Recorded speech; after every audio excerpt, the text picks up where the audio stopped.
The UN has urged an investigation into post-election violence in Cameroon after protests broke out in its economic capital, Douala. Following the announcement, the country's long-time president, Paul Biya, is the winner of the country's fiercely disputed election.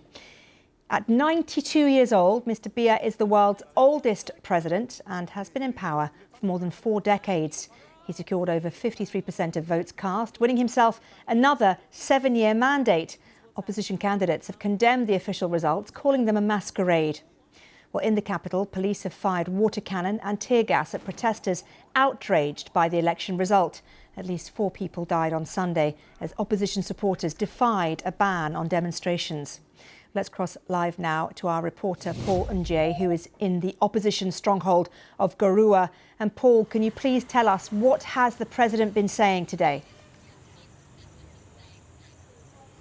The President, Mariam, has thanked the Cameroonian people for voting him into office, and he did acknowledge today that the task ahead of him is an arduous one and that the weight on his shoulders are going to be quite heavy.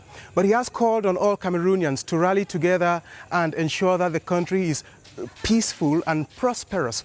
But many people are wondering how peaceful and prosperous the country would be when there are contestations of the presidential election results. Opposition leader Issa Chiroma Bakari considers himself the legitimate president, and he says that he defeated his former boss Paul Biya in the election. But today, the Constitutional Council did declare Paul Biya winner with over 53%.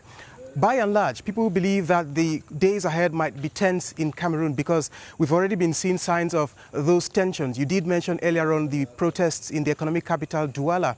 The opposition leader, Issa Chiroma Bakari himself, said that snipers killed 2 people in his compound today who had camped there. So these are early signs that the days ahead might be really complicated for this country, Cameroon.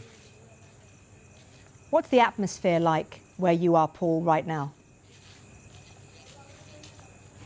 Well, there's uncertainty here in Garua because on Sunday there were clashes which took place here. We did cover those clashes and we saw the sheer will of the people. They said that they wanted their votes to be reflected in the presidential election results, and they said that their votes had been stolen. But the government has been firm that the opposition's claim of victory is not tenable.